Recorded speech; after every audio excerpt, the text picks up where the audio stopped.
Bienvenidos a Noticias RCN de las 7 de la noche. Seguimos en nuestra hermosa región del eje cafetero colombiano.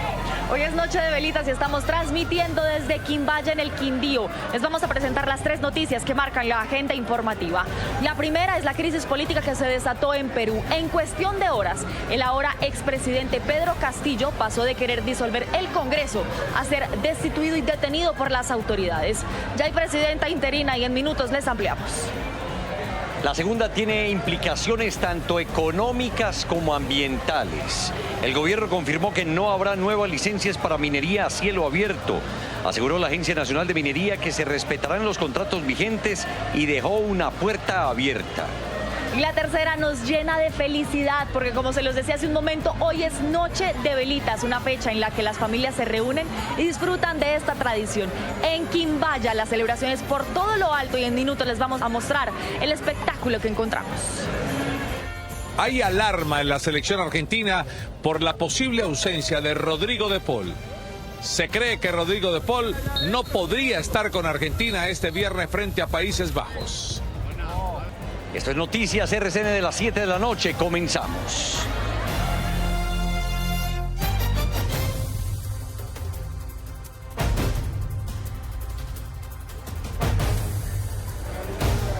Con 19 grados centígrados de temperatura los saludamos desde Quimbaya en el Quindío porque seguimos con toda por el eje cafetero. Y la noticia del día no es otra sino la profunda crisis institucional en Perú, que se desató como una bomba de tiempo en cuestión de horas, porque es que inició con el anuncio del cierre del Congreso por parte del ahora destituido presidente Pedro Castillo.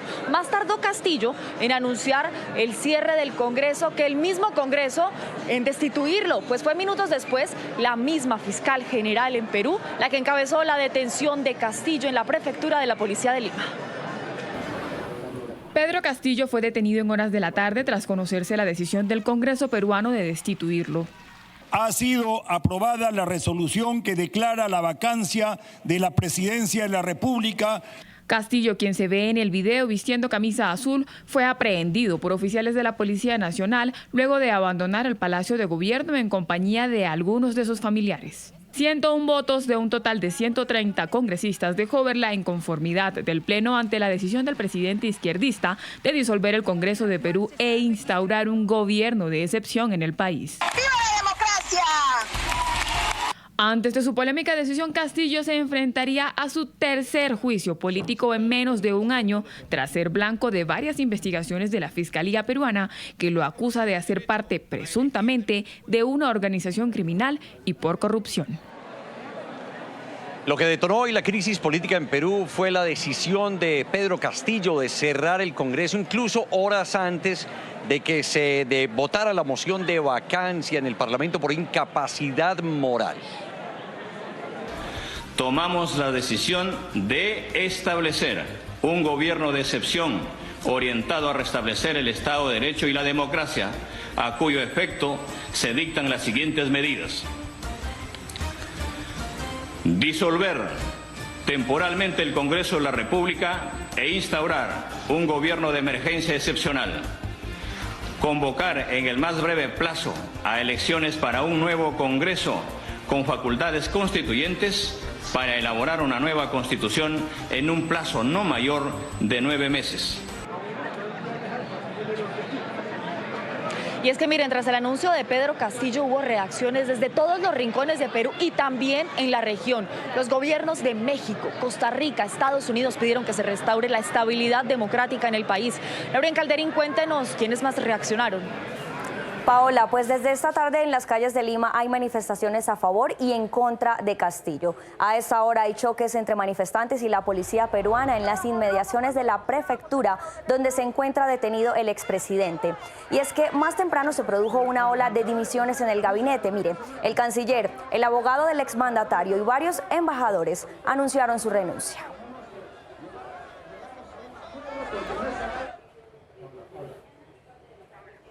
Y es que, como lo decíamos, después del anuncio del expresidente Castillo se produjo una ola de dimisiones en rechazo. Inmediatamente, tras las declaraciones del ahora exmandatario, renunciaron el canciller, el abogado de Pedro Castillo y varios embajadores. El anuncio del presidente Pedro Castillo despertó voces de rechazo.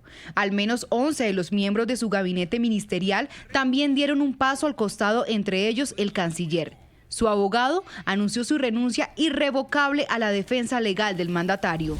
Al haberse producido una ruptura del orden constitucional, me veo en la obligación de renunciar irrevocablemente a la defensa del ciudadano Pedro Castillo. El Congreso anunció que el presidente dio un golpe de Estado al país. Exmandatarios y líderes de la región condenaron las declaraciones de Castillo. Pedro Castillo da un golpe desesperado porque sabía que le quedaban pocas horas en el poder. Rechazo total a este golpe de Estado cometido por el propio presidente. Los Estados Unidos rechazan categóricamente cualquier acto extraconstitucional del presidente Castillo para impedir que el Congreso cumpla con su mandato. Altos mandos de las Fuerzas Armadas y Policía de Perú señalaron que no acatarán actos que atenten contra el orden constitucional. Protestas a favor y en contra estallaron en el país tras la destitución de Pedro Castillo y su intento de disolver el Congreso.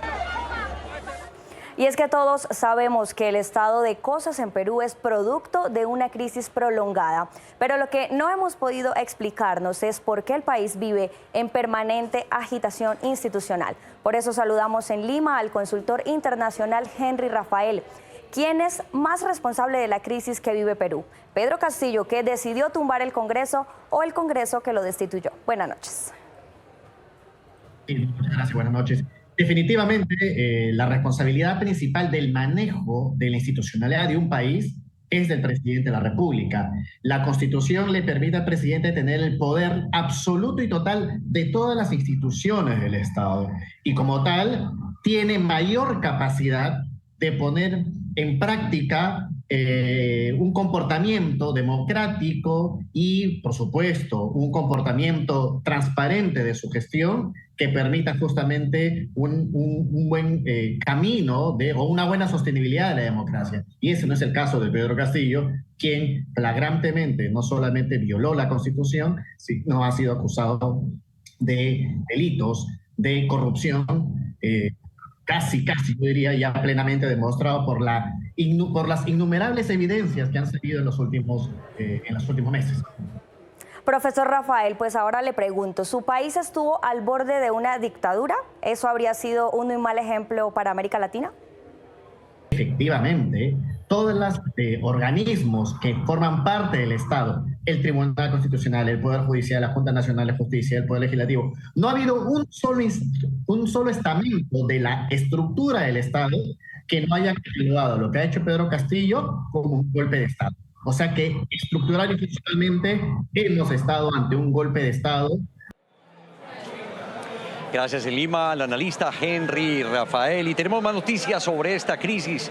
Inmediatamente tras la remoción de Castillo, la vicepresidenta Dina Boluarte se posicionó como la primera mujer presidenta de Perú. Acudió de inmediato al Congreso de la República y desde allí pronunció un discurso donde pidió unidad nacional y además que la dejen gobernar. Solicito una tregua política para instalar un gobierno de unidad nacional. Lo que solicito es un plazo, un tiempo valioso para rescatar a nuestro país de la corrupción y el desgobierno. Y volvemos con información del país porque en Cali ya fueron entregados los cuerpos de los 6 soldados asesinados en Buenos Aires, Cauca. Otros 7 uniformados permanecen hospitalizados, 2 de ellos en estado crítico. Ingrid Tobar nos tiene más información. Ingrid, adelante. Buenas noches, pues precisamente aquí en Medicina Legal en el sur de Cali, los familiares que habían estado desde muy temprano el día de hoy, en el transcurso de la tarde recibieron los cuerpos de sus seres queridos. 2 de los soldados fueron trasladados al departamento del Cauca, su sitio de origen. ¿Hasta cuándo vamos a seguir así? ¿Qué pasa, señor presidente? ¿Hasta cuándo vamos a seguir así? Es la voz de dolor de las 6 familias de los soldados asesinados. Hablamos y yo le explicaba las cosas, hombre. No se descuiden que ustedes son enemigos de la guerrilla de toda esa gente. Familiares de los 8 heridos también padecen la angustia del ataque. 2 uniformados permanecen en delicado estado. Ayer recibimos 8 soldados heridos de los cuales se operaron inmediatamente 4 y ya los demás también ya está resuelto todo su problema, todos están operados. Hay 4 en cuidado intensivo y hay 2 muy críticos. Los cuerpos de 2 militares fueron llevados a Cauca, otro a Buenaventura. Los demás son velados en Cali. Y precisamente Iván Jacobo Hidrobo, alias Marlon, es el cabecilla de esta estructura. Jaime Martínez, que es la señalada de ser la responsable del ataque contra los militares allí en zona rural de Buenos Aires, en el departamento del Cauca. Igualmente, según las autoridades, alias Marlon está relacionado con el desplazamiento y reclutamiento forzado en la región. Luego de la caída de alias Majin Buu, alias Marlon llegó como sucesor y controla todas las economías criminales en la región, con más de 200 hombres en armas. Información por el momento desde el suroccidente colombiano. Ustedes tienen más información en Quimbaya. Ingrid, feliz noche, claro que sí. Y a Buenaventura viajó el presidente Gustavo Petro para dar inicio a las conversaciones de paz entre 2 bandas criminales, los chotas y los espartanos. Con todos los detalles está Marcela Tunjo. Marcela. Hola, buenas noches. Así es. Hoy el presidente Gustavo Petro y la vicepresidenta Francia Márquez hicieron presencia en el distrito de Buenaventura para dar inicio a estos diálogos con estas bandas criminales. Según lo dicho por el gobierno nacional, son alrededor de 1.700 personas pertenecientes a los chotas y los espartanos, los cuales están dispuestos a dejar las armas. Con propuestas como la reconstrucción social e inversión, inician los diálogos de paz en Buenaventura, que contarán con 800 delegados nacionales e internacionales. ¿Queremos ver en Buenaventura más muertos? Entonces comprendamos por qué debe haber gestorías de paz. Entre las condiciones presentadas, los chotas y los espartanos piden un marco jurídico especial. Para que no tengan que pagar las penas que la justicia ordinaria tendría con ellos. El presidente Petro destacó que no se hayan presentado homicidios en el puerto en los últimos 80 días y se refirió nuevamente al ataque perpetrado en Cauca. Son jóvenes afro matando jóvenes afro. Se espera que en enero inicie la unidad para las víctimas en Buenaventura. Hoy el comienzo de los diálogos estuvo acompañado de actos simbólicos. Y la cifra de líderes asesinados en Colombia este año es muy preocupante. Miren, según el defensor Carlos Camargo, 199 homicidios han ocurrido en todo el país. Es el registro más alto que se tiene desde 2016. El funcionario envió un duro mensaje al gobierno nacional por la ausencia de la Defensoría del Pueblo en las negociaciones con el ELN. El llamado de que sea tenida en cuenta la Defensoría del Pueblo en la mesa de diálogos establecida en Caracas. ¿Por qué? Porque en primer lugar, la Defensoría del Pueblo es la llamada a garantizar que se cumplan los derechos de las víctimas y la participación de las poblaciones más vulnerables. Y miren lo que está sucediendo con el pedido de extradición de Nancy González. Pues la Procuraduría emitió su concepto ante la Corte Suprema y pidió la extradición express de la diseñadora capturada y solicitada por una corte del Distrito Sur de la Florida por enviar a Estados Unidos carteras elaboradas con pieles de animales en pleno peligro de extinción. Y la Procuraduría espera que el alto tribunal se pronuncie antes de la vacancia judicial. Y mucha atención a lo que le espera a Aida Victoria Merlano, porque irá a juicio por enriquecimiento ilícito. Pues miren, Noticias RCN conoció un documento en el que la Fiscalía la acusa formalmente. Además, sustenta que Merlano en 2019 constituyó una empresa fachada con su padre con la finalidad de ocultar los bienes de su mamá, la excongresista Aida Merlano Rebolledo. Y una de las noticias del día tiene que ver con el sector de la minería. El presidente de la Agencia Nacional de Minería confirmó que no se darán nuevas licencias mineras para explotación y exploración de carbón a cielo abierto.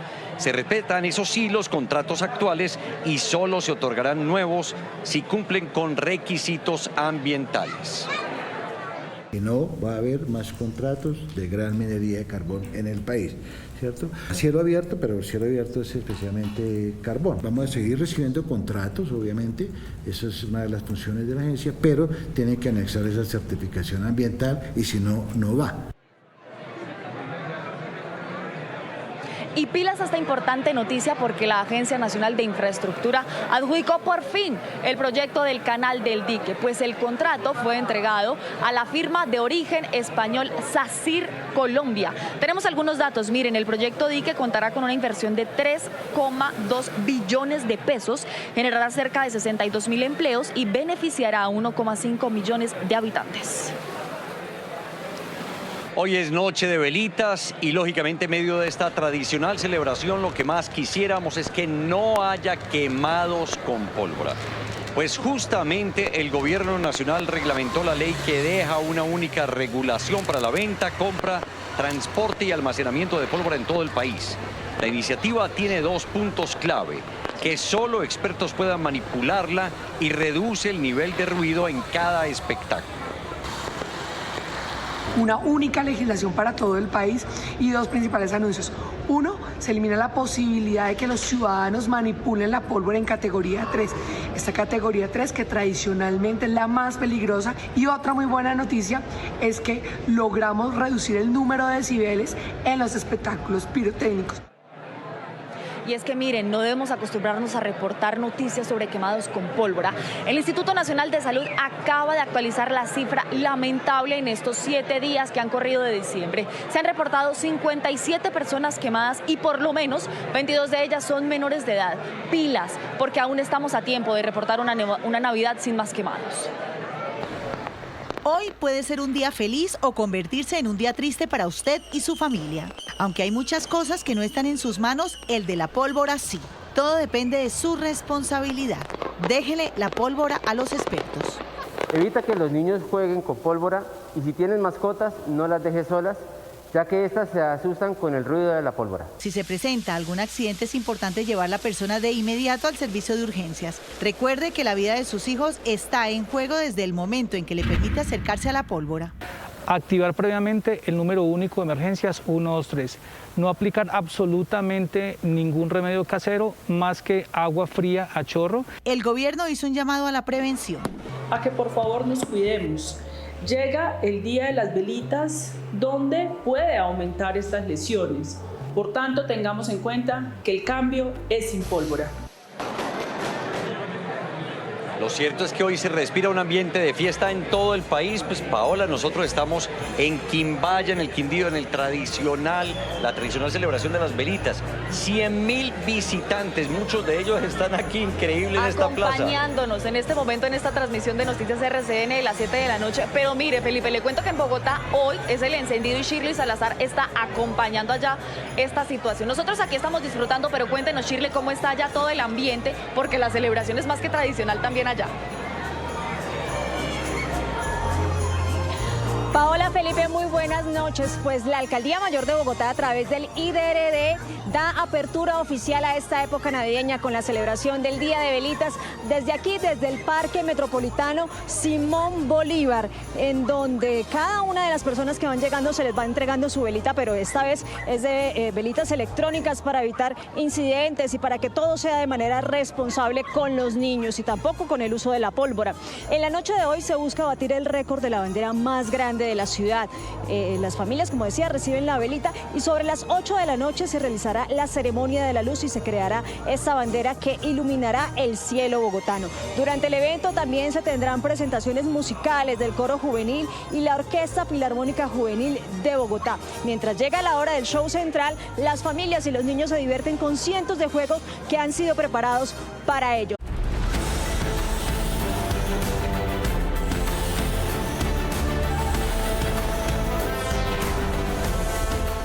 Muy buenas noches. Esta semana inició en serio la negociación del salario mínimo con la definición del dato de inflación con corte a noviembre de 2022 del 12,53%. Sin embargo, en las discusiones que hemos observado esta semana, mucho se ha debatido sobre a quiénes afecta y a quiénes no afecta la indexación del salario mínimo para el año 2023. En este caso, utilizando la base de ingresos imputados del DANE del año 2021, podemos tener una aproximación muy precisa a esta situación. En primer lugar, sabemos que a 49 de cada 100 personas ocupadas no les aplica la decisión del salario mínimo porque en efecto están devengando menos de este nivel, que corresponde a 10.3 millones de personas ocupadas que están expuestas completamente a la informalidad. Incluso estos 2.3 millones de asalariados corresponden a jornaleros agropecuarios que no necesariamente definen su remuneración en función del incremento del salario mínimo. Algo que es importante tener en cuenta es que 10.3 millones de personas en Colombia que devengan menos de un salario mínimo, en promedio están devengando 387.000 pesos al mes, esto en el año 2021.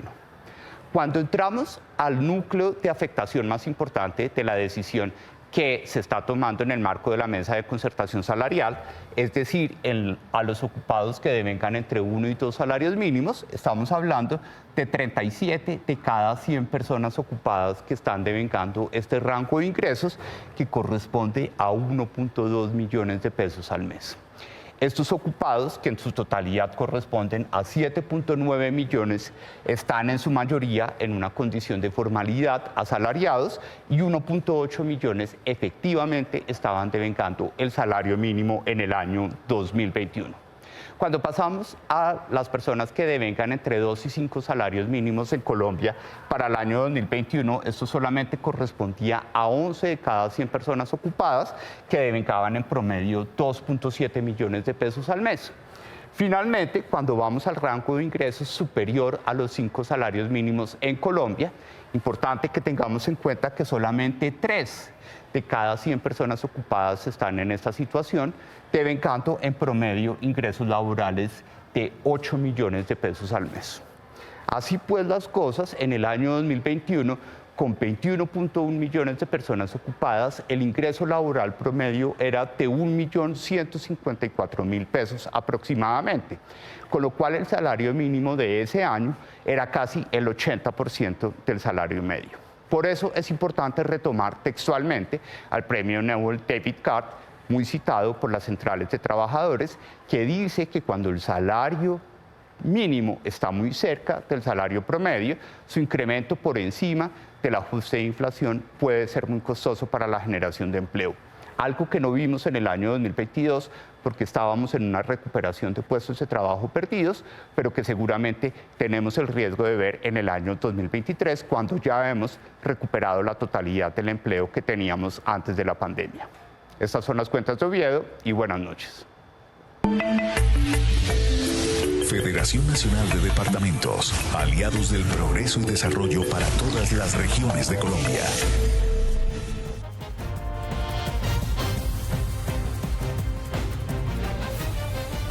Nos hemos salido un poco del set de la plaza principal de Quimbaya. Venimos aquí por esta calle llena de faroles y tenemos unos invitados especiales.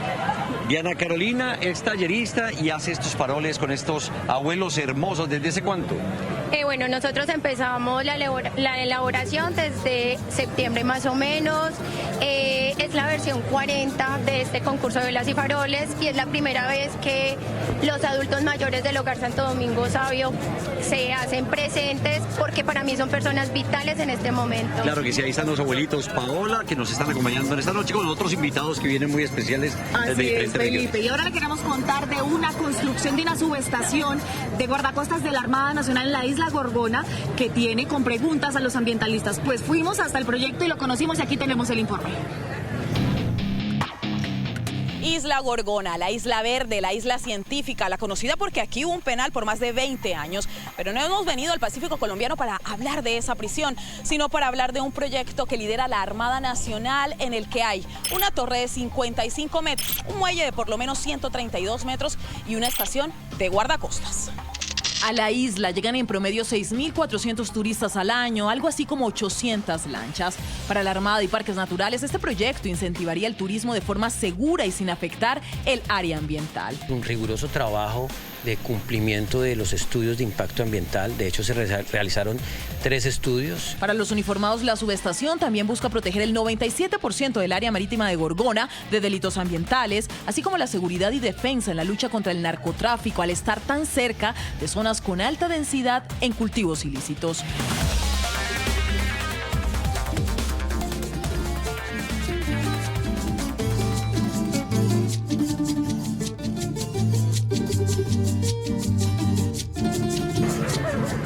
gastronómica tradicional, la elaboración de faroles en Quimbaya, Quindío. Por eso se reúnen más de 100.000 personas que vienen desde diferentes partes del país. Bueno, usted estaba elaborando uno de estos faroles. ¿De qué material los hacía? Sí, como no, nosotros lo hacemos de cartón y papel de este colorido. Nosotros los hacemos y lo pegamos papel. Qué bonitos, esta asociación de las personas de la tercera edad para hacer una artesanía, algo tan tradicional en el Quindío, nos llena absolutamente nuestra alma. Por completo, Felipe, y además de visitar Quimbaya, Noticias RCN llega a Finlandia. Este municipio ha sido reconocido por adelantar iniciativas para superar la pobreza. Aquí le traemos una. Al final de la calle del tiempo detenido en Finlandia, Quindío, está este rincón que le da mucho sentido a la mirada, a la que se puede expandir en el horizonte desde uno de los miradores más imponentes que tiene Finlandia y a la que se sirve en una taza de Mi Tierra Café, el único con mirada de mujer. Consiste en un espresso que lleva Milo, esencia de vainilla y leche cremada. Hicieron falta 5 años de trabajo para que esta taza se llenara con las ideas de la primera asociación de mujeres cafeteras de Finlandia. Aquí está representada la mano de 9 familias caficultoras, mujeres caficultoras del municipio de Finlandia. Siempre nos dicen, uy, qué cambio, esta tienda le dio vida a este rinconcito. Cada café mujer que han servido en estos años les valió el reconocimiento de los gustos más exigentes de la región cafetera. Es un excelente café, una excelente atención y la vista que tenemos acá, como usted puede observar, es un privilegio nacional. Tenemos unos clientecitos de Pereira y ellos cada 8 días que vienen acá nos dicen, denos dos que no estén tan bravas. ¿Cómo le pareció? Delicioso. Nosotros decimos, eso no lo consigue en ninguna parte, porque es solamente en este sitio que lo consigues, en ninguna otra parte, porque es nuestra bebida.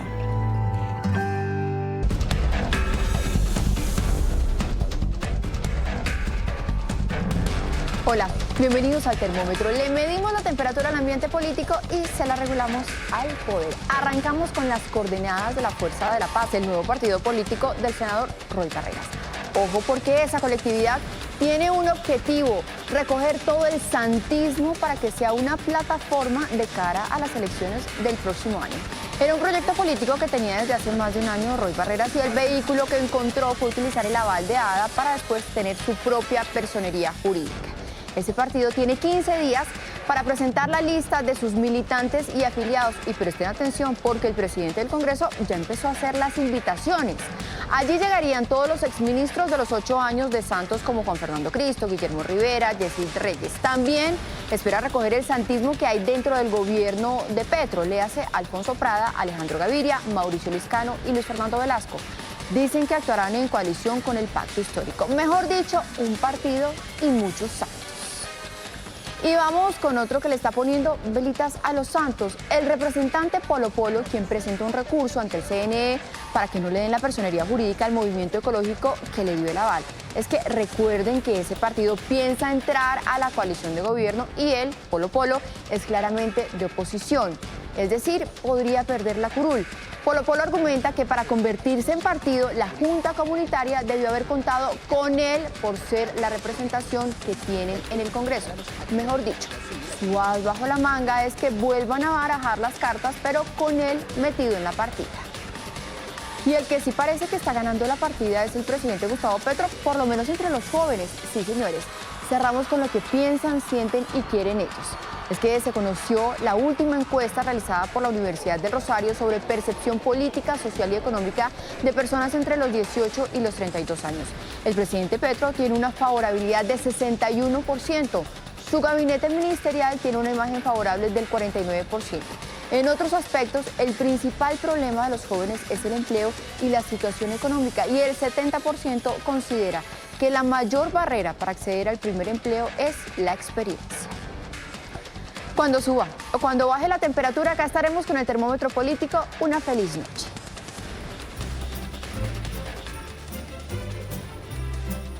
Luz, esperanza y mucha tradición plasmada en farolitos aquí en este bello departamento del Quindío para toda Colombia y el mundo. Mañana, ¿desde dónde vamos a estar? Porque ya nos estamos despidiendo esta noche acá. Sí, señor, pues seguimos con todo por el eje cafetero mañana desde el Parque Nacional del Café y estaremos también desde Salento. Gracias a todos por habernos acompañado y como decimos en Noticias RCN, con